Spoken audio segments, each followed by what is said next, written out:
tangan buat Tuhan Yesus, saudara. Haleluya. Silahkan duduk. Ya, puji Tuhan. Shalom. Puji Tuhan, hari ini tema kita malam ini adalah bekerja untuk menghasilkan buah. Tentunya Tuhan mau kita ini, saudara, ada buah yang kita hasilkan dalam hidup kita. Saya bersyukur ketika Tuhan memanggil saya untuk bertobat, ya. Ketika kita dipanggil, kita disuruh oleh Tuhan untuk menghasilkan buah, ya. Tapi buah yang seperti apa, Bapak Ibu? Yang pertama tentunya kita harus berbuah dulu dalam karakter. Karena tema dari firman Tuhan ini adalah keadaan manusia di akhir zaman. Kayaknya tidak plong kalau kita nggak baca dulu 2 Timotius pasal 3 ayat 1 sampai ayat yang kelima. Di sana memang judulnya adalah keadaan manusia di akhir zaman. 2 Timotius pasal yang ketiga ayat yang pertama sampai ayat yang kelima kita baca dulu. Supaya kita tahu manusia di akhir zaman itu seperti apa. Bapak Ibu percaya nggak kalau ini sudah akhir zaman? Amin. Kita mendengar berita-berita perang loh. Ya, berita-berita tentang perang, ngeri kalau kita membaca berita hari-hari ini semua sudah tergenapi. Tetapi kita akan lihat apa kata firman Tuhan. Baca bersama. Ketahuilah bahwa pada hari-hari yang akan datang masa yang sukar. Sekarang sudah sukar belum? Di Indonesia banyak sekali perusahaan besar tutup. Ratusan ribu orang di PHK dan tidak punya pekerjaan. Ya, semua pabrik raksasa, perusahaan raksasa mulai tutup satu persatu. Ya, dan ratusan ribu orang kehilangan pekerjaan. Kalau orang tidak ada pekerjaan, tetapi dia harus bertahan hidup, tidak ada uang, maka tingkat kejahatan akan naik. Ketika tingkat kejahatan naik, maka akan terjadi, saudara, ya, pembunuhan, bahkan segala macam keadaan di akhir zaman, ya akan terjadi. Dan memang Alkitab sudah menulis itu. Dikatakan akan datang masa yang sukar. Lalu yang berikutnya, manusia akan mencintai dirinya sendiri dan menjadi hamba uang. Ini akan datang, memang sudah terjadi. Orang mencintai diri sendiri menjadi hamba uang karena memang uang dicari di akhir zaman. Mereka akan membual, menyombongkan diri, mereka akan menjadi pemfitnah, mereka akan berontak terhadap orang tua dan tidak tahu berterima kasih, tidak mempedulikan agama. Kemarin saya baca berita. Di Indonesia sekarang jumlah orang yang tidak menikah itu bertambah. Pernikahan berkurang. Tetapi orang hidup bersama banyak tanpa hubungan pernikahan. Karena mereka bilang menikah itu rumit. Ngapain kami harus menikah, punya anak lalu bercerai. Daripada begitu lebih baik tinggal sama-sama saja, tidak usah menikah. Orang tidak lagi memperdulikan agama. Nilai-nilai itu bergeser. Ya, firman Tuhan mulai digeser karena budaya, karena kesukaran, karena memang keadaan. Orang bilang daripada kita bercerai karena tidak cocok, lebih baik tinggal bersama saja tanpa ada pernikahan. Hidup dalam persinahan dan kenajisan. Padahal itu Alkitab melarang. Tapi terjadi. Ya, sekarang saya lihat, saudara, di Jepang sekarang diciptakan robot-robot wanita, robot perempuan. Robot-robot itu bisa dinikahi. Ya, benar, robot itu bisa memenuhi kebutuhan seks para lelaki. Saya baca ada sebuah kisah pria, dia sudah 3 kali menikah dengan wanita dan dia bercerai. Terakhir dia nikah sama robot. Ditanya, kenapa kamu memilih menikah sama robot? Robot ini enak, tidak cerewet. Ya, tidak suka membantah. Ya, istri saya dulu cerewet, tukang bantah, tukang minta duit. Nih robot tidak. Semua kebutuhan saya bisa tercukupi. Dalam hati saya belum saja dia tahu. Lagi berhubungan tiba-tiba robotnya error. Kesetrum dia mati. Ya, tapi dari sini kita lihat memang banyak orang sakit jiwa. Akhir zaman. Semua nilai-nilai firman Tuhan bergeser. Orang mau cari yang enak, mau cari yang simpel. Katanya nggak mau menikah sama perempuan, perempuan itu cerewet. Tapi ibu-ibu yang di sini sudah tidak. Amin. Pulang sudah mengalami perubahan. Amin. Tepuk tangan dong buat wanita-wanita yang di sini. Ya, jangan amin-amin di sini pulang enggak berubah. Malu sama setan. Karena setan jadi saksi loh ya. Yang pertama saksi kita Tuhan, yang kedua setan loh. Bikin perubahan dalam hidup kita. Nanti suami-suaminya tanya, kapan lagi tuh ada konferensi wanita? Istriku pulang langsung berubah. Jadi penyabar, penyayang, gak malas lagi, rajin, gak pernah minta duit, amin. Loh, malah menertawakan diri sendiri loh. Malu sama setan ya. Tidak tahu berterima kasih. Sekarang banyak gak orang gak tahu terima kasih? Banyak ya. Kalau utang gak bayar. Tapi di sini ndak ada. Amin. Ya. Ndak ada yang utang ndak bayar. Ya. Tidak tahu berterima kasih, pemfitnah, berontak terhadap orang tua. Tadi siang ada ibu yang bertanya, saya ini tiap hari marah-marah sama anak saya. Ya, ndak usah marah-marah. Lebih baik nyatakan isi hatimu dengan berhikmat bijaksana daripada marah-marah nanti sakit jiwa. Yang berikutnya dikatakan di sana saudara, keadaan manusia di akhir zaman tidak tahu mengasihi, tidak mau berdamai, suka tidak dapat mengekang diri, garang, tidak suka yang baik. Ya, siapa yang suka menjelekkan orang? Nggak ada di sini ya. Nggak ada yang ngaku. Ya, suka menjelekkan orang, bergosip. Kalau orang Jakarta bilang, gosip itu apa? Semakin digosok semakin sip. Ya, jangan. Kita berdoa supaya kita nggak jadi orang yang suka menjelekkan orang, tidak dapat mengekang diri, ya garang, nggak bisa diatur. Ya pokoknya mau menangnya sendiri. Suaminya bilang, Pak hari ini saya mau ke mall, nggak boleh. Nggak, pokoknya apa yang saya mau itu harus terjadi. Ibu-ibu di sini tidak seperti itu. Ya, itu yang di luar sana, bukan yang di tenda maksudnya, yang di sana. Ya. Lalu yang berikutnya dikatakan apa saudara? Suka mengkhianat, tidak berpikir panjang, berlagak tahu, lebih menuruti hawa nafsu daripada perintah Allah. Berlagak tahu. Orang Indonesia bilang sok tahu. Sama Tuhan beda tipis. Tuhan maha tahu, dia sok. Nah itu ya, jangan saudara. Hawa nafsu, lebih menuruti hawa nafsunya. Ya, orang itu harus mengekang diri. Tadi siang kita sudah belajar bagaimana kita ini dilepaskan ya dari semua belenggu-belenggu iblis. Lebih menuruti hawa nafsu daripada menuruti Allah. Yang berikutnya dikatakan di sana.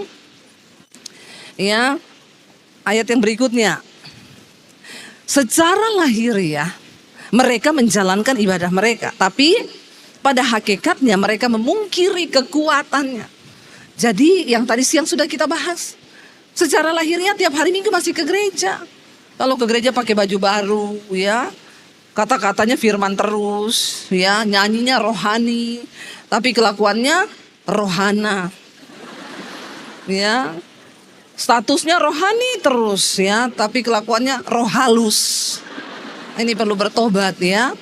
Mari kita percaya bahwa ketika kita ini menjalankan ibadah, ada kuasa dari ibadah itu, yaitu mengubahkan hidup kita. Jangan cuma jadi Kristen yang tidak berubah. Nah hari ini kita akan belajar bagaimana supaya kita bisa berbuah ya. Kita lihat bersama-sama saudara, kita buka, mari buka bersama di dalam Injil Yohanes. Kita percaya saudara bahwa ketika kita sungguh-sungguh ada di dalam Kristus, maka kita akan menghasilkan buah di dalam Kristus. Yohanes pasal yang ke-15, ayat yang ke-14 sampai ayat yang ke-16. Injil Yohanes pasal yang ke-15, ayat 14 sampai ayat yang ke-16. Kamu adalah sahabatku, jikalau kamu berbuat apa yang kuperintahkan kepadamu. Ayat yang berikutnya dikatakan, aku tidak menyebut kamu lagi hamba, sebab hamba tidak tahu apa yang diperbuat oleh tuannya. Tetapi aku menyebut kamu sahabat, karena aku telah memberitahukan kepada kamu segala sesuatu yang telah kudengar dari Bapakku, kata Tuhan Yesus. Ayat yang berikutnya di sana dikatakan saudara, ya, bukan kamu yang memilih aku, tetapi akulah yang memilih kamu. Dan aku telah menetapkan kamu supaya kamu apa? Pergi dan menghasilkan buah, dan buahmu itu tetap, supaya apa yang kamu minta kepada Bapa dalam namaku diberikannya kepadamu. Kita bersyukur Tuhan Yesus menyebut kita ini bukan lagi hamba tetapi sahabat. Kalau hubungan kita dengan hamba, pembantu dengan Tuhan itu beda. Pembantu itu saudara tidak punya hak apapun terhadap majikannya. Tapi Yesus bilang kamu bukan lagi pembantu. Karena aku sudah memberitahukan kepadamu segala sesuatu. Aku menyebut kamu sahabat karena aku sudah membagikan apa yang aku terima dari Bapa, apa yang harus kamu perbuat, dan kamu bukan tidak tahu apa-apa. Dan kalau kita berjalan bersama Tuhan saudara, Tuhan itu memberitahukan rahasianya, rencananya atas hidup kita. Dan kalau Tuhan yang beritahu rencananya, dia bekerja dengan tanpa batas. Saya tadi siang sudah bersaksi bagaimana ketika dari awal saya bertobat, saya tadinya tidak mau menikah, ya. Saya bilang Tuhan, saya hanya mau melayani Tuhan, saya nggak mau menikah. Saya dengan Tuhan Yesus saja sudah cukup. Dan akhirnya saya berdoa, Tuhan pertemukan saya dengan jodoh yang terbaik. Bagi saya pernikahan adalah untuk menggenapi rencana Tuhan atas hidup saya. Kalau saya dapat suami laki-laki yang tidak bertobat dan mau menggagalkan rencana Tuhan atas hidup saya, lebih baik saya tidak menikah. Dan Tuhan pertemukan saya dengan suami saya, kita ketemunya di gereja. Ketemu di gereja loh, lagi pelayanan loh. Saya diutus dari Sulawesi ke Solo. Suami saya ada di gereja di Solo. Dia sebagai ketua tim Praise and Worship. Dan kami bertemu waktu itu. Luar biasa saudara. Ya, jadi kalau orang tanya, ibu dulu ketemu sama bapak di mana? Di gereja. Wow. Tempat terbaik untuk bertemu jodoh itu di gereja. Jangan ya, jadi kami ketemu di gereja. Ya, saya mau tunjukin saudara, ini keluarga saya. Saya punya anak dengan suami saya, bisa ditunjukin foto keluarga saya. Iya. Ini 3 anak kami, ya. Ini yang nomor 1 di sebelah suami saya, nomor 2 di tengah, nomor 3 yang paling bungsu di sebelah kanan. Yang paling gede sudah tamat kuliah, sudah selesai kuliah, ya, dan yang nomor 2 lagi kuliah, nomor 3 juga lagi kuliah. Jadi suami saya paling ganteng satu rumah. Ya, dia tidak ada lawan saudara. Setelah kami menikah, kami berdua menjalani hidup seperti tadi siang yang sudah saya sampaikan. Ya, sudah cukup ya. Kami menjalani hidup bukan dari nol tapi dari minus. Kami memulai berjalan bersama Tuhan. Lalu tidak pernah kami menyesal, tidak pernah kami berkata Tuhan itu jahat. Proses demi proses kami jalani bersama untuk mengikuti panggilan Tuhan dalam kehidupan pelayanan kami. Kami melihat Tuhan itu dahsyat ajaib ya bagi orang yang mau sungguh-sungguh percaya. Tadi siang saya sudah saksikan bagaimana ketika dalam pernikahan kami minus, nggak punya uang, kami jualan jus di pinggir jalan pakai gerobak sampai jam 12 malam. Ya, dan akhirnya kami boleh melihat bagaimana Tuhan itu luar biasa. Sampai ketika pandemi kemarin saudara, kami hampir menyerah di Jakarta ya, karena dulunya kami dari Solo, kami berangkat ke Jakarta mengikuti panggilan Tuhan. Lalu ketika kami di Jakarta panggilan Tuhan rasanya tidak terjadi apa-apa. Pandemi datang, uang kami cuma tinggal 10 juta. Ya, dan bagaimana bertahan hidup di Jakarta dengan 3 orang anak yang kuliah dengan uang 10 juta itu buat apa? Nggak bisa buat apa-apa. Waktu itu kami hampir ya menyerah untuk pulang kembali ke Solo. Saya bilang kepada suami, kita nggak tahu sampai berapa lama pandemi ini datang, karena pada waktu itu saya baru menyadari ternyata saya dan suami terlalu berani percaya kepada Tuhan. Karena waktu pandemi datang kami baru sadar ternyata kita ini tidak ada gaji. Kita dari dulu menolak untuk ikut ya organisasi A, B, C, D. Kita benar-benar melayani full heart dengan Tuhan. Dan tidak ada yang ngasih kita gaji bulanan. Jadi ternyata selama ini kita itu hanya hidup dengan iman. Ketika pandemi datang, teman-teman saya yang hamba Tuhan, mereka masih dapat gaji dari gereja. Tapi kami baru sadar kita ini Terlalu percaya loh kepada Tuhan loh. Tapi ini waktunya untuk Tuhan mengadakan perbedaan antara orang-orang yang sungguh-sungguh percaya dengan yang tidak. Saya bilang kepada suami, kita pulang ke Solo jual rumah, jual mobil. Kita bersyukur masih ada yang bisa dijual. Karena dulu tidak ada yang bisa dijual. Ya, saya tidak punya investasi, saya tidak punya emas 10 kilo. Ya, saya punya emas Daniel. Ya 80 kilo tapi tidak laku dijual. Sekarang emas kan naik ya saudara. Mas Daniel nih Mas Jawa asli. Kami berdoa kepada Tuhan, tapi tanpa kami sadari, Yesus menyebut kita sahabat. Karena itu dia mau kita pergi dan menghasilkan buah. Dan buahnya itu tetap kata Tuhan. Sebelum pandemi terjadi, saya mendengar suara Tuhan. Cepat ambil alih dunia media untuk Injil. Waktu itu saya tidak tahu apa yang Tuhan maksud. Saya bilang kepada suami saya, karena Tuhan bilang begini. 2018, waktu saya berdoa, Tuhan pelayanan saya ini mau dibawa kemana? Tuhan bicara jelas kepada saya, cepat ambil alih dunia media untuk Injil. Saya tanya kepada suami saya, kalau Tuhan bilang dunia media itu apa? Kata suami saya, kalau media itu berarti TV. Terus bagaimana? Ya kamu, ayo kita cari stasiun TV di Jakarta. Kami pergi ke satu stasiun TV di Jakarta. Saya tanya, bagaimana kalau saya mau syuting di situ? Dia bilang bisa ibu, satu video, satu episode, ibu bayar 6 juta. Jadi ibu harus bikin minimal 10 video, berarti ibu harus bayar 60 juta. Waktu itu saya nggak punya uang 60 juta. Terus saya tanya, kalau saya bayar syuting 60 juta, itu khotbah saya sudah pasti ditayangkan di TV? Oh belum pasti. Nanti dilihat dulu. Waduh, saya langsung mundur teratur saudara. Karena nggak ada duit dan tidak pasti juga. Tapi saya bawa itu suara Tuhan. Karena kita dengan Tuhan tuh sahabat. Tuhan kasih tahu semua rencananya apa yang akan terjadi ke depan. Dia Tuhan yang masih berbicara sampai hari ini. Karena dia ingin kita berbuah. Akhirnya saya bawa terus dalam doa. Satu kali saya diundang pelayanan di Bali. Ketika saya pelayanan di Bali, saya duduk di satu restoran, saya dengan mami saya.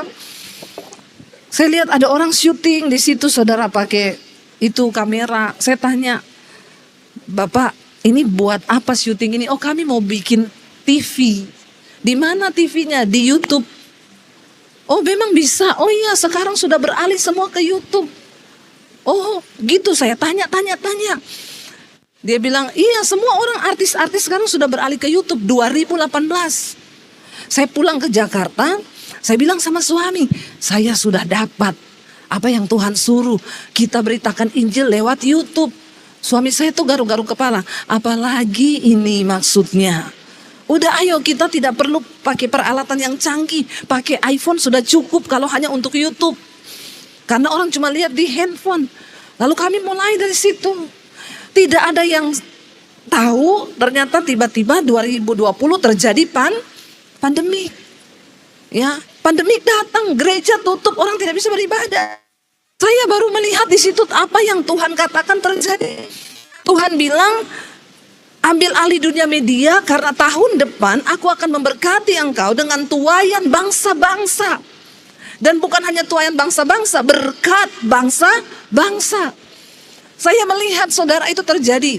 Mesbah doa kita mulai mesbah syukur. Saya berpikir nanti selesai pandemi bubarlah semua itu YouTube. Ternyata setelah pandemi semakin bertambah. Tidak ada perkara yang mustahil bagi Tuhan. Ya, saya kemana aja ketemu orang, mereka bersaksi. Saya lagi makan di restoran dengan suami, ada suami istri datang, mereka nangis di kaki saya. Saya bilang, ibu berdiri, ibu jangan begini, ibu nanti saya dipikir mukulin ibu di sini. Dia nangis, saudara. Bu Debbie, terima kasih ibu, saya bisa ketemu ibu di sini. Saya mau berterima kasih sama Tuhan karena lewat khotbah ibu, saya dengan suami tidak jadi bercerai. Wow, ya, ada buah ternyata yang dihasilkan. Kami pergi diundang ke Sydney, ke Amerika. Kami keliling ke bangsa-bangsa. Dan apa yang Tuhan katakan di tahun 2018 itu benar-benar terjadi. Tuayan bangsa-bangsa. Dan bukan cuma tuayan, tapi berkat bangsa-bangsa. Setelah pandemi kami diberkati Tuhan, ceritanya singkat saja, tidak jadi jual rumah, malah beli rumah lagi. Tepuk tangan buat Tuhan Yesus. Saya beli 2 rumah, 1 buat studio, 1 buat kami tinggal. Setelah itu Tuhan taruh di hati kami bangun puluhan gereja di desa-desa. Ya, kami memberkati hamba-hamba Tuhan setiap bulan di pedesaan. Saya bertanya sama Tuhan, waktu itu orang mulai ngomong, Bu, buka gereja Bu, kapan Bu? Kami ini mau pindah kalau Ibu sudah punya gereja, karena kami tidak cocok dengan gereja kami lagi. Saya berdoa, Tuhan mau bawa saya visinya kemana? Ada orang kaya datang, Ibu pakai gedung saya kalau mau buka gereja gratis. Secara manusia semua sudah tersedia. Tapi waktu saya berdoa, Tuhan bilang, enggak. Kamu tidak boleh buka gereja. Kamu harus jadi berkat buat semua tubuh Kristus di seluruh dunia. Dimanapun gereja-gereja itu berada. Kamu tidak usah buka gereja. Lalu saya tanya Tuhan, apa visi yang Tuhan kasih buat saya? Tuhan hanya menjawab lewat satu firman Tuhan yang dikatakan, di akhir zaman tuayan banyak tetapi penuai sedikit. Karena itu kamu harus mempersiapkan para penuai. Jadi visi kami hari ini mempersiapkan semua orang menjadi penuai di akhir zaman. Termasuk wanita-wanita, saudara yang hadir pada malam hari ini. Saudara harus menjadi penuai-penuai di akhir zaman, katakan. Yes, karena tuayan menguning tapi penuai tidak ada. Lalu saya bertanya sama Tuhan, apa yang harus kami kerjakan? Awalnya kami buat seminar di desa-desa, kumpulin semua pendeta-pendeta. Sekali kumpul gembala-gembala 1.000 orang. Kami lakukan itu di beberapa kota di seluruh Indonesia. Sampai satu hari saya dapat suara Tuhan. Tuhan bilang, kamu harus buat sekolah misi. Dan sekolahkan orang-orang yang dari desa untuk menjadi hamba Tuhan. Menjadi misionari. Ya, dan jangan pungut biaya buat mereka yang miskin. Lalu saya bilang, Tuhan, saya bukan orang kaya. Bagaimana caranya itu bisa terjadi? Tuhan bilang sama saya, aku tidak cari orang kaya, tapi aku hanya cari orang yang beriman. Sebab hanya iman yang bisa membuat semua proyek-proyekku di akhir zaman itu bisa terjadi. Lalu saya mulai bertindak dengan iman dengan suami. Kami punya sedikit uang tabungan yang kami dapat dari YouTube. Setiap bulan kami gajian dari YouTube, sudah, puji Tuhan. Ya. Lalu kami sisihkan uang untuk kami mulai cari tanah untuk pembangunan sekolah. Kami berjalan cari di daerah-daerah pegunungan di Jawa Tengah. Tiba-tiba ada satu orang hubungi kami, Bu, saya dengar Ibu lagi cari tanah. Saya punya tanah 4.500 meter. Kalau Ibu mau, Ibu boleh lihat di bawah gunung. Kalau dekat gunung dia dekat sama Tuhan. Kalau dekat mall nanti jadi hedon. Ya, kalau di gunung dia nanti banyak berdoa. Kami pergi lihat cocok. Ketika cocok, orang datang, Ibu, saya akan menggambar sekolah Ibu gratis. Ibu tidak usah bayar untuk gambarnya. Datang pemborong, Ibu saya yang akan membangun, Ibu tidak usah bayar saya. Ibu cuma bayar aja untuk bahan-bahannya. Waktu itu kami taruh duit di situ 2 miliar, saudara. Tiba-tiba setelah digambar mencapai hampir 4 miliar. Saya bilang, Tuhan, uangnya siapa itu banyak. Lalu Tuhan cuma bilang, berjalan dengan iman. Saya mencoba dengan kekuatan saya bilang kepada suami, kalau begitu nanti kita taruh di YouTube saja nomor rekening untuk pembangunan sekolah. Kalau yang nonton YouTube saya itu pagi hampir 100.000, malam 50.000. Kalau kita taruh nomor rekening kan lumayan. Satu orang kasih 50.000 saja, kali 100.000. Sudah tertutup itu pembangunan. Bahkan bisa dapat lebih. Tapi ketika sudah mau melakukan itu, karena dari awal kami melayani di YouTube, saya dan suami sudah komitmen, kami tidak pernah taruh nomor rekening di layar YouTube. Dan itu sudah komitmen kami, supaya kami tidak bermain-main dengan uang. Kami tidak mau merekayasa Tuhan, biar berkat itu hanya datang dari Tuhan. Tidak ada di layar YouTube saya. Waktu itu sempat tergoda, saya bilang suami taruh saja yuk. Tapi ketika sudah mau ditaruh nomor itu saya berdoa. Tuhan itu bilang begini, silakan taruh nomor rekeningnya di YouTube, silakan kamu umumkan pakai proposal. Kamu akan dapat sejumlah uang yang kamu butuhkan, bahkan mungkin lebih. Tetapi aku Tuhan tidak ikut bekerja di dalamnya. Karena kamu sudah mencoba mengukur kekuatanmu sebagai manusia. Sama seperti Daud yang mencoba menghitung kekuatan pasukannya. Padahal Daud tahu kemenangan yang dia alami itu bukan karena kekuatan pasukannya. Tapi karena pertolongan dan kuasa yang dari Tuhan. Amin. Tepuk tangan buat Tuhan. Saya terkejut ketika Tuhan itu ngomong begitu. Saya bilang sama suami, enggak jadi. Jangan taruh nomor rekening di YouTube. Kita berdoa, saudara tahu. Waktu kami berdoa, percepatan terjadi dalam waktu 7 bulan. Sekolah itu berdiri. Lewat pelayanan di sekolah misi ini, ya beberapa sudah kembali ke daerah mereka. Dan waktu mau berjalan, staf saya bilang, Bu, setiap bulan pengeluarannya cukup besar. Untuk 6 bulan itu ratusan juta kita harus keluarkan.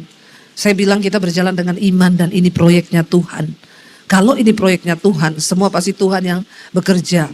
Ketika sekolah misi berjalan, saudara, kami melihat bagaimana Tuhan memberkati. Tidak pernah berkekurangan anak-anak di sekolah misi. Bahkan berkelimpahan, bahkan berkat itu kadang kami bagikan ke panti-panti asuhan di sekeliling sekolah kami. Apa yang Tuhan buat waktu kita taat dengan Tuhan. Saudara bisa membayangkan, saya ini dulu Debbie Basir yang terikat dengan dosa. Dan saya hampir bunuh diri karena saya sudah putus asa.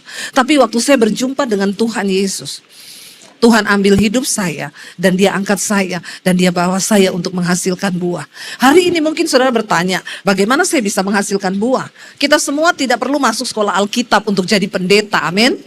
Jangan nanti semua ibu-ibu, kalau gitu saya mau jadi masuk sekolah Alkitab Bu untuk menjadi pendeta. Jangan, enggak usah, nanti saya banyak saingan.